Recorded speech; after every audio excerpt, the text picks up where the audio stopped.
ఏపీఎస్ఆర్టీసీలో ఉద్యోగాల ఖాళీలు అంతకంతకు పెరిగిపోతున్నాయి. కొత్త బస్సులు నడపాలంటే సరిపడా స్టాఫ్ లేదు. ఉన్నవాళ్లేమో రిటైర్ అయిపోతున్నారు. క్షేత్రస్థాయి నుంచి ఉన్నత స్థాయి వరకు అందరూ రిటైర్ అయ్యారు. ఆ ఖాళీలను ఎప్పుడు నింపుతారనేది ఇప్పుడు ఆర్టీసీలో హాట్ టాపిక్గా మారింది. ఏపీఎస్ఆర్టీసీలో మ్యాన్ పవర్ లోటు స్పష్టంగా కనిపిస్తోంది. ఎంత లేదన్నా ఈ ఏడాదిలో నెలకు 100 నుంచి 200 మంది వరకు రిటైర్ అవుతున్నారు. వారిలో ఈడీ ఆపరేషన్స్ నుంచి డిపో మెకానిక్ దాకా ఉన్నారు. అయితే ఇంతకాలం ఉన్నవారితో బండి నడిపించిన ఆర్టీసీకి ఇప్పుడు రిక్రూట్మెంట్ తప్పనిసరి అయింది. ఎలక్ట్రిక్ బస్సులు కొంత ఆలస్యం అయ్యేలా కనిపిస్తున్నా వేరే బస్సులు కొన్ని కొంటారని టాక్ నడుస్తోంది.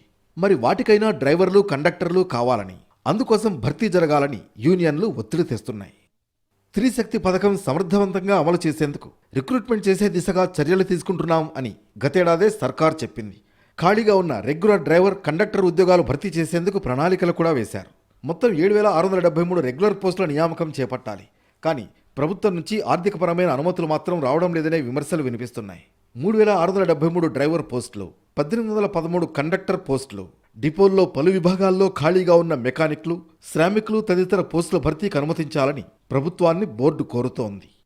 ఏపీఎస్ఆర్టీసీలో ప్రతిపాదించిన మేరకు రిక్రూట్మెంట్లకు అనుమతి రాలేదు సరికదా, కొత్తగా రిటైర్ అయ్యే వారి స్థానాల భర్తీ కొత్త సమస్యగా మారింది. ప్రమోషన్లు ఇస్తే కింది స్థాయి ఉద్యోగాలు ఖాళీ అవుతాయి. అక్కడ ఎవరిని నియమించాలనేది ఇప్పుడు కొత్త సమస్య. ఎలక్ట్రిక్ బస్సులు 1,500 వచ్చినా వాటి నిర్వహణ ప్రైవేట్దే అయితే కనుక ఏపీఎస్ఆర్టీసీలో రిక్రూట్మెంట్ ఇక లేనట్లే అనే మాట వినిపిస్తోంది. ప్రతిపాదనల స్థాయిలో మాత్రమే నియామకం టాక్ వినబడుతోంది. మొత్తంగా ఏపీఎస్ఆర్టీసీలో ఖాళీలను పూరిస్తారా, లేక అనుమతుల పేరిట ఆ ఫైల్ పక్కన పెట్టేస్తారా చూడాలి.